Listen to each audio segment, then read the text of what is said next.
everyone was there for everyone else's coverage. It wasn't a case of like people are going and getting a flat white and a cigarette while things are on kit. I did that.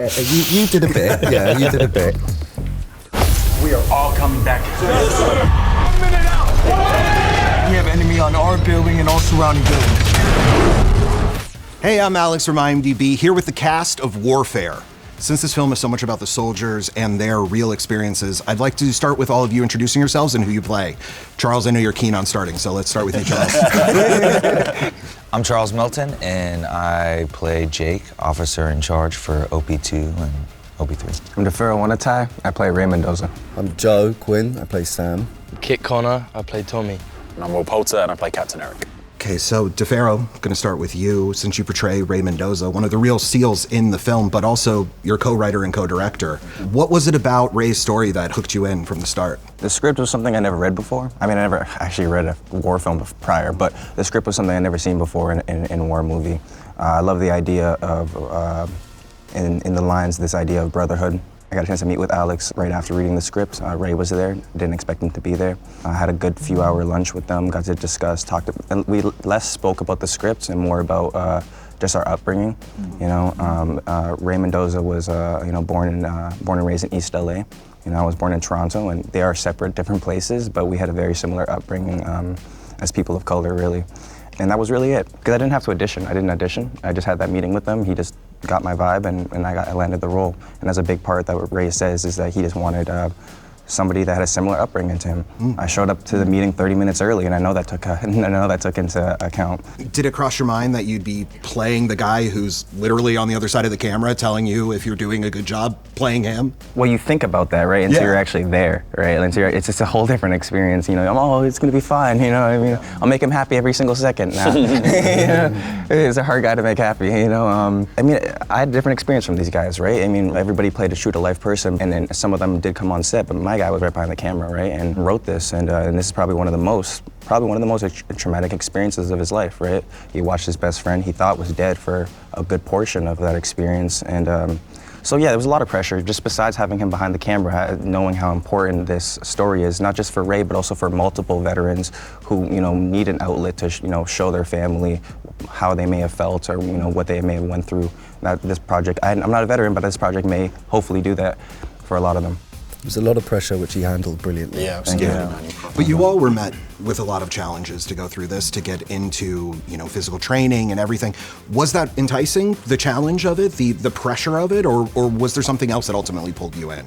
The thing for me that I think ultimately was the most attractive aspect of this project was how it was seeking to kind of like break with convention as far as how like war is depicted. Quite honestly, when I was asked to meet with Alex initially, I was so excited because I wanted to work with Alex Garland more than anything else. Conceptually, I was in. It's an A24 film and it's Alex Garland, but my heart kind of sunk when I heard it was a war film. I think that's because there are a lot of war films, with the greatest of respect, that sometimes run the risk of kind of glorifying or like romanticizing what it is to be at war. And I think that one of the key goals in the making of this film was to not do that, was to kind of offer up something that was a very literal, apolitical, and objective depiction of a real life event with kind of authenticity and the reality of what happened being the kind of like the guiding light for how everything was done. So that was the thing that was most enticing to me. Were you Alex Garland fans, and were you expecting some sort of sci-fi or horror twist? When I first read the script, it was a bit of a shock, to be honest, because I think one of the main sort of conventions of Alex's writing in particular is taking incredibly grounded situations and atmospheres and environments that we know and having these almost supernatural or extraordinary events occurring in them, whereas this was just the most grounded, stripped back, authentic, unbiased portrayal that I could possibly imagine. And when I first read it, it kind of read a bit like a short film. You know, like a lot of short films, when they are aware of the fact that they don't have the time to have a climax or a beginning, middle, and an end, it's a space of time. Right. And this film really is that. It doesn't try to add things or manufacture moments that aren't there. I thought it was incredibly ballsy to be able to trust the audience to stay with these characters and with the events of the film, you know. It's pretty incredible to think too about how the script really read kind of like a transcript, right? Based off of Ray's memory along with the servicemen in the platoon at the time that just, you know, confirmed every beat, you know, as we're experiencing the film, just reading it from beat to beat, we're watching each individual exist in real time, making split-second decisions through their trauma, like falling back on their military protocol. So it was very unlike anything I've ever read. Yeah. It's very clear that from the script it was going to be an unconventional film, and to make unconventional films there's an unconventional process that follows it. And I think kind of what was amazing was leaning into this 3-week boot camp that we had, which you never really get. But if you're doing a play, you get 4 weeks rehearsal, and we rehearsed it like a play. And so that was really exciting, and it was clear that he had hired a group of stone cold professionals here, and that was certainly something that personally was very enticing to me. The fact that the company that I'd be keeping in this film, I've been very inspired by everyone's work here. How's it going? Going well. That's that new guy energy. And I hear that first night, to begin the Brotherhood process, you shaved each other's heads, right? Yeah. Is that where it begins? Did somebody have a particular problem with losing the locks? Ray said, you know, the symbolism in shaving their heads and buds through the Navy SEALs program was just, it was a great equalizer. Everyone was starting at ground zero. It was an incredible bonding experience, it really was. I was kind of nervous coming into that first day, wondering whether or not we were all going to get on and whether or not this job was going to be as difficult as it could have been or whatever. And then that first night when we shaved each other's heads, it was just like, okay, I've never been on a job where everyone is so dedicated to it and egos at the door and just balls to the wall, let's do it. And even just the nature of the boot camp, a lot of the time when you're shooting a film and there is a boot camp and there's a training aspect, like a weight training aspect, a strength training aspect, a lot of the time that's for a sort of, you know, visual thing. You know, it's like, okay, let's all try and be in great shape for the role. But we were training purely so that we would be able to do the job. And that was, I think, the greatest motivator. Right. You know, it wasn't about, okay, that we got a shirtless scene, so we're going to, you know, it was just. Well, you know, that was cut. That was cut. But I feel like when I watch it, and I may be biased, but I buy every single one of the actors in that film, and it's because everyone worked their arse off in the training, so that we could all kind of sink into it, essentially. And it was a relief. I think there's a collective culture which you feel in the film. I think kind of with filmmaking, sometimes it can be a little isolating or a little like you don't really know where your place is within the project that you're like sometimes you can join it later. Sometimes you can shoot your stuff in 2 weeks or something. With this, we really fostered this culture. And Ray said to us three, he was like, we are in charge of the culture there. But everyone committed to it. Everyone brought their own sense of play, their commitment, their own kind of, fears around it. There was a real culture of care and we had a laugh. We had a real laugh amongst all, you know, it's a complicated film. It's sensitive and it's delicate, but amongst that we had a real laugh. Yeah, I'd love to hear a little bit about those moments in your boot camp training. I'd love to ask a few about like who's most likely during that training, but I would also love to hear if you would answer with your boot camp nicknames. I know that there were some. I know, Will, you were Daddy. Kate, you were Babyface. Yes. All right, we might find out who Mommy is. So who was the cockiest going into boot camp? Oh, no. he's just no. I don't think anyone was cocky. I think everyone was scared. Yeah. I think like there was an aspect of some people had done training like this a little bit before. So you had Taylor John Smith and Evan Holtzman who had kind of done similar training for. I was in the best shape. Films. You were in. I mean, he looked amazing. He had a bandana on at one point. That answers your first question. But I think that those two even then weren't cocky because it was such a, we knew that it was going to be a bit of a whirlwind, the training. I guess it's the level of efficacy that is expected by the end of the 3 weeks to have with these weapons, because we're going in as complete novices, but then by the end of it we need to kind of represent these extraordinary military professionals, and so that kind of felt like a bit, you know, there's a big gap there. So yeah, we were the nervous. highest trained as well, and you're in those moments where you're doing these long extended takes where you need to embody the role, but you know, it's not necessarily that every beat of it is written out for you, so you just have to be in that mindset all the time, right? I mean, the camera might pass you by, you're idling in a corner, or you're, you know, waiting for your next moment to be activated. Which was the brief from Alex, and thankfully Ray was such an extraordinary teacher and was so present for all of us, and would help us kind of flesh out moments where, because Alex wanted to be able to just pan to everyone, which, I mean, you see the results of that in the film, but to make sure that we kind of could fill in those moments, that's why it was just so useful having Ray there, because he was just able to be, like, I mean, for you, I imagine you were able to ask him, like, what did you do here? Yeah, oh, exactly. But at the same time, Ray was contending with so many moving pieces during the process of it, so we were kind of, sometimes we would kind of burden it with questions that felt like maybe a bit annoying. I thought it was interesting because, you know, we did this 3 to 4 week boot camp, and it's obviously not the same what a lot of these guys go through for training. I mean, our film was 3 months, that's barely minimum what they have to go through just for buds or just for the training process, months on end, and we only had 3 weeks. But just that feeling when I was in the boot camp of waiting to get out there, waiting to film, right? I would only imagine that that's kind of a very similar feeling that these guys are feeling, right? While they're training, they're hyping themselves up after months and months of getting out there on the field, getting out there to fight. And I'm not at all, I'm trying to compare myself, but I definitely had that similar feeling of I wanted to get out there too. You know, I felt that among everybody. You know, by the last few days of training boot camp, we were ready. You know, compared to the first few days, we were ready. Like everybody was dedicated. Everybody finished doing 200 push-ups. You know what I mean? Everyone was ready.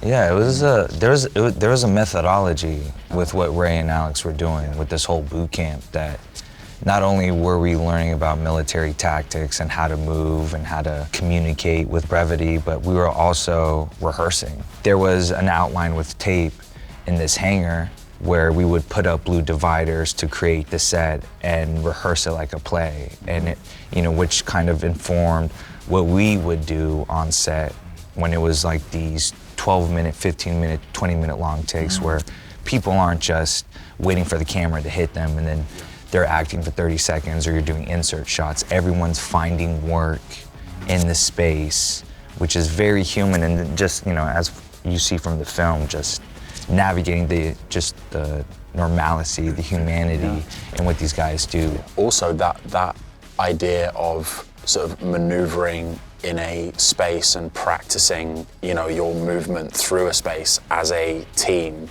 of actors kind of mimics what would happen in training, where if you're doing close combat training, you maneuver through a very similar space so that when you end up having to clear a real world, you know, building or, you know, assault a target, you know, you fall back on that training. So it was really interesting how even the kind of acting rehearsal sort of mimicked the kind of training principles of what, you know, SEALs do. We have severely wounded. Who's the severely wounded? It's not you. Is it me? Who is it? No, it's not you. Joe, I would like to ask, without spoiling anything, you have to play pain through a lot of this. How are you approaching that, playing this character who is dealing with so much pain, and how do you modulate that as the story unfolds? Yeah, it's a good question. I think when I was talking to Alex about the role, it was clear upon reading it that, you know, there was some complicated things in there. It's a delicate issue, and I was very fortunate to have access to Joe. And he came on set, and we weren't sure if he was going to be there, but I was so relieved that he was there. And obviously, this is a very formative afternoon, and he lives with the consequences of this afternoon every day. And so, obviously, there needed to be some kind of a layer of sensitivity that I'd never experienced as an actor. Being in service of someone's story and being so close to the lived experiences of these men, I wasn't really focused on like my job of like playing pain or anything like that, and nor did my job feel any kind of different to everyone else. I think everyone had their their role to play. And as I said before, there was this collective culture, and no one was doing anything alone. Right. So that was the great gift of it. Myself and Cosmo are both have to explore that stuff in this film, but it wasn't a cross to bear, you know. Yeah. Everyone was there with me there and with Cosmo there, so it was great. And we usually ask the actor who plays the pain, you know, what it was like for them, but what was it like for all of you? I mean, you've formed these bonds. I was about to say. Yeah, yes. you're brothers, and then now you're looking at him Right. screaming and you know, in trauma. Right. Well, I was about to say, I worked very closely with Joe on a lot of traumatic screaming scenes, as you know.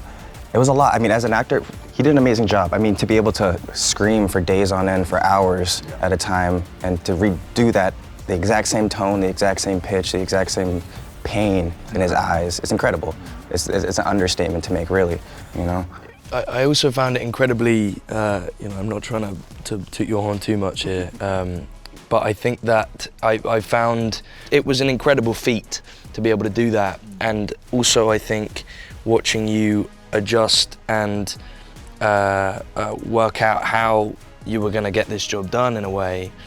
And you know, I remember one instance of your kind of generosity as an actor, in which it was my coverage, and I was reacting. I think it's as soon as your body had first been kind of pulled into the house, and my reaction to your body, and it was just like you knew that you weren't going to be able to scream because you had another, like, you know, you'd been screaming all day, and it was, I think, one of the last shots of the day, and yet you were able to give me so much intensity and life and genuine, like, gut-wrenching pain that was, you know, I don't know what I would have done from an acting perspective. It would have been a lot harder for Can me. I just hop on that too quickly? You Please know, do. again, you know, yes, Joseph right here. I mean, camera on him or not, you know, he's in it, you know, 110%. And you know, and as an actor, when again, a lot of times it would be on me, coverage on me. This is the best co-actor to work with. He'll give you 110% of the energy, match it completely the exact same way, and then do that 100 times more. You know.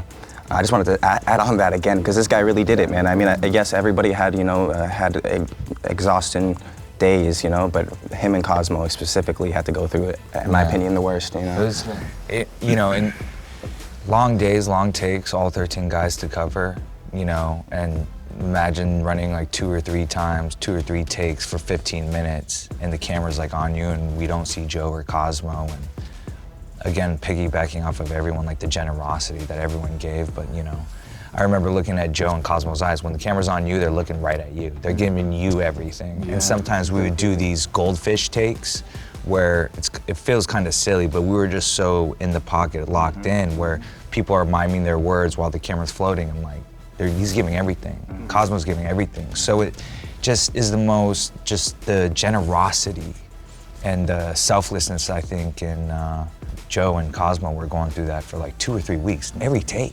Insane. Yeah. Emotionally and physically exhausting, and it was really, truly incredible, and I think I can speak for all of us that it just made us better actors, better people, and, you know, because usually, you know, there are particular projects, depending on what you're doing, when, you know, you can always take it off when the camera's not on you, right? And in this, it was 1,000%. When Kit was up, it was all right.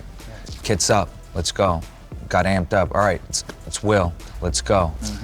DP, you just, yeah. It's because of the nature of the material was so rare. Like, you're never gonna really get to do this stuff, and it was very clear, like, because of the love and the closeness of all of these guys, that Alex just from a professional perspective, Alex needed like stuff that is gonna cut together, and in terms of like it feeling kinetic and it feeling frantic and it feeling authentic, everyone was there for everyone else's coverage. It wasn't a case of like people are going and getting a flat white and a cigarette while things are on Kit. It's I did like that. you did a bit, yeah, you did a bit. Well, you only came in the second half, do you know what I mean? Exactly.